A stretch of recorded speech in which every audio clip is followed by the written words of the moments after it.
Extend a warm welcome to you. Yeah, thank you. Morning, Mr. Agarwal. I think we have our audience with us now. I extend a very warm welcome to you on behalf of OGTC. Just a brief introduction to Mr. Prashant Agarwal, the Joint Managing Director, Wazir Advisors Private Limited. Mr. Agarwal is an expert on corporate strategy, business creation, diversification, and performance enhancement assignments in the textile, apparel, and retail sector for Indian and international clients with over 25 years of experience. I would like to request Mr. Prashant Agarwal to kindly present the theme of the conference. Over to you, sir. Thank you. Thank you, Ruchira. Let me come straight to the presentation. OGTC is known to us for long, and we have been part of this conference. I think everybody, that's a key part. All members of OGTC take real interest in building up of the conference, in deciding in the theme, the speakers. So that's what Upalji talked about. And we really love ourselves to get involved. The theme of the conference is accelerating competitiveness in post-COVID world. So briefly, let me talk about where do we stand as textile and apparel industry globally, how the world is changing, what are the emerging trends, and when we talk about accelerating competitiveness in post-COVID era, what we mean by it. So this is my brief presentation. Let me tell you a few numbers, so that to bring the things in perspective, because we as consultant definitely work on global numbers, and then we talk about how we need to go about it. So first, if you see by 2019, global textile and apparel market size was around $1.6 trillion. Now it went down to almost $1.3 trillion by 2020 because of COVID. The industry is again on uptrend. There's a lot of growth happening at the retail stage, and we feel by 2025 it will again touch around $2 trillion. So industry, after coming down, is already on the uptrend, and I can show you some numbers. These are the exact data because US really tabulate the data on a monthly basis. And if you see by 2021, from March 2021, so there are three numbers here. One is what was the apparel sales in 2019, and then apparel sales is to 2020, and then 2021. So if you see from March onwards, while apparel sales have gone much above than 2020 in 2021, but it has crossed 2019 sales also, because that was the target year now, because 2020 everybody saw the dip. So the target year is 2019. So March onwards, every year you could see a growth from 2019 to 2021. So that's a kind of growth. From 2020, we saw a growth of almost 63%, while from 2019 to 2021, we already are seeing a growth of 3%. So that means the retail sales is back on track, and the direct impact of retail sales back on track being the increase in imports by US for that matter. Europe definitely is catching up. It's still, there is a gap between 2019 sales and 2021 sales, but it is also catching up fast on those terms. Now, we all know, we are in business and we understand that COVID caused a major aberrations in global textile and apparel supply chain. Logistics, border closures led to disruption. Container shortage led to abnormal high increase in freights. Raw material price, you could see like cotton, 53% increase from January 20 to October 21. Polyester staple fiber, 18% increase. Polyester filament yarn, 31% increase. Viscose staple fiber, 61%. So raw material has a direct impact in the complete supply chain.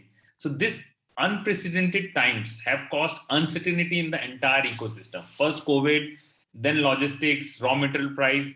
So I think it will take certain quarters to resolve this.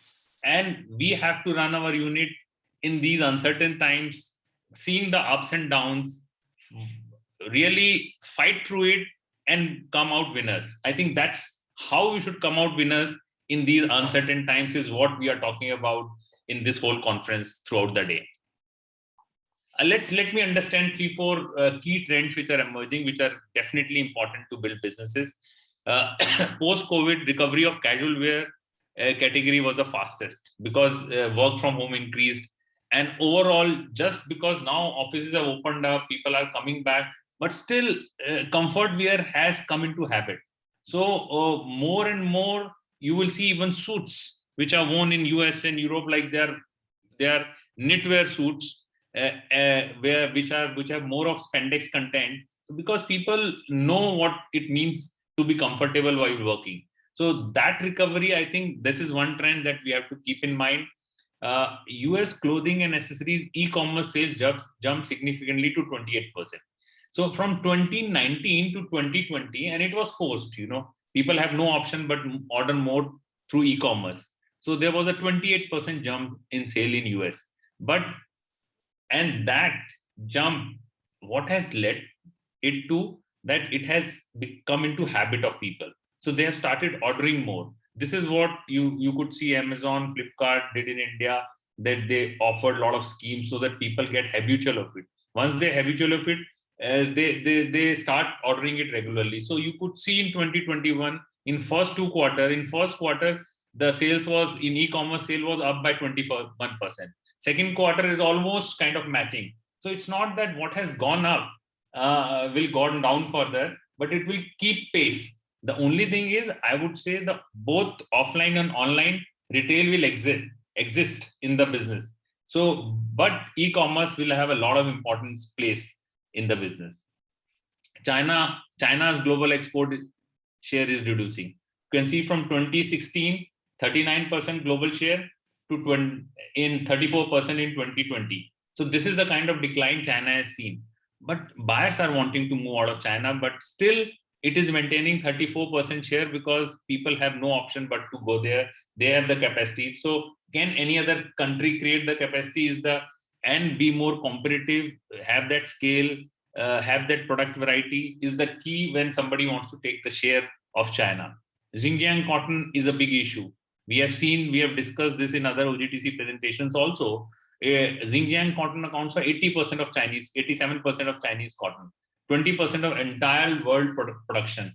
So, which has led to huge import by China because that cotton could not be used by a lot of brands. So China has to import a lot of yarn, cotton, and then convert into garments and exports, which has created huge price rise, which I have shown in earlier slides on all raw material and yarn prices, which has impacted the garment industry also.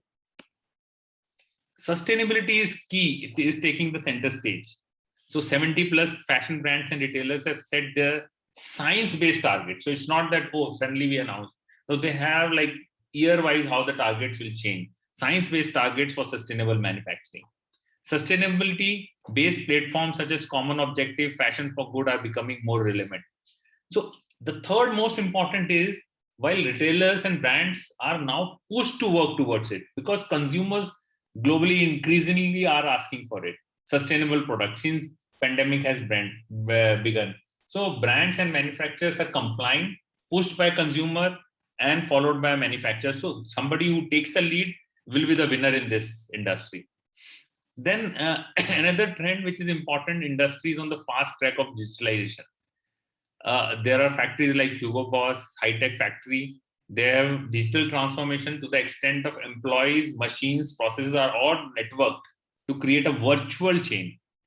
Robotics and automation. They have created a techno lab where every process they do the trial run, they create kind of automated machines and tools. It's like we used to have small labs, lathe machines and all in our old times. Now they have techno lab, which is robotics and automation lab, and which continuous automation keeps on happening. Artificial intelligence, digital forecasting for managing unit. So while Hugo Boss has done it, I would say for everybody who is into manufacturing, they have to understand key levers that will shape the textile industry. And these are the key levers, whether what priority you take, when and how much you want to do it, it's different, but you have no option but to really work towards it. 3D printing, Internet of Things, big data analytics, advanced robotics, process automation, artificial intelligence, virtual sampling, and product development. So these are the things. If you don't automate, and you see we can keep on working the way we used to work, I don't think in these uncertain times anybody is going to survive on that. So that's a very important paradigm. Then what needs to be done for accelerating competitiveness in post-COVID era? We have understood how the market is building up. We have understood in terms of what are the trends. So now as factories, we have to decide that how we capitalize on these trends and develop our businesses so that we are successful, growing, and profitable. So manufacturing excellence, I think this word has been talked about a lot at length at so many times. Manufacturing excellence, continuous upgradation of organization, technology, infrastructure, systems, and processes. Looks so simple, but this continuous process has to be done instead of always looking for what buyers can offer for, because that struggle will keep going throughout the life. But this is in our control. So can we really spend time and effort to, this will ensure optimum cost, productivity, waste, and lead time. This is very, very important. Second important is skill upgradation. We are touching all these in detail in our whole day conference, where experts will talk about each and every topic, what we have listed here. Skill upgradation. Now, earlier we used to talk only about skill upgradation of workers, let's let them do the training. But I think we miss an important part, that it's not only workers come there to work, but the middle management, is it trained well?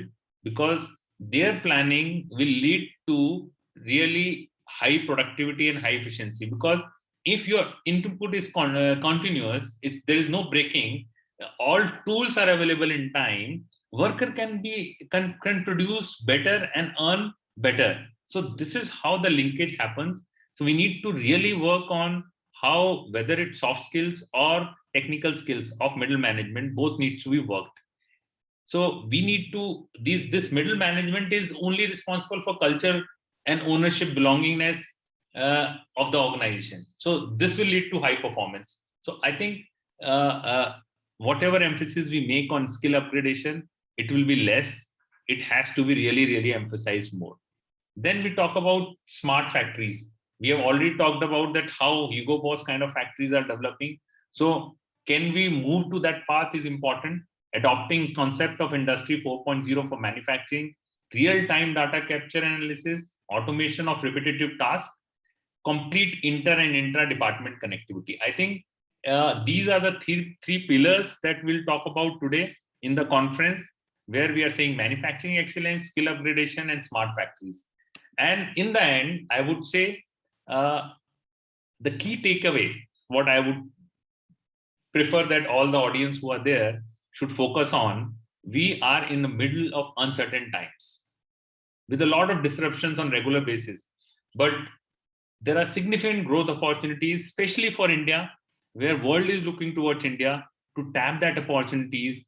I think there are a lot of support from the government also happening. Industries, because the orders are good, they are gung-ho about what we have seen in COVID. So overall, there are investment climate which is building up in the country. So tapping this new age business opportunities is the key. Manufacturing excellence in terms of better cost, quality, lead time, less wastage will be the foundation stone for exponential future growth. Uncertain times can continue, but manufacturing excellence, if you are focused on that, I think I can assure you that you can move towards through those uncertain times and come out with flying colors. Skill set of entire manpower, from workers to top management, needs to be aligned. Indian factories need to catch up real fast with Industry 4.0 concepts. I think this is what I would say. This will be the theme of conference. This is what in different batches, in different sessions, that we'll talk about much more. As Tony ji talked about, we have experts who will talk about this, share their experiences and views. Let's be part of this conference and learn maximum out of it. That's what I would say. Thanks. Thank you so much, Mr. Prashant Agarwal. An amazing presentation, very, very optimistic looking, shows good times ahead. Thank you very much. Thanks. I would now request, we would now move on to the first session for today's workshop. We'll just take a second's break and move on to the next session for today's workshop, the first session of the day. Thank you. Thank you.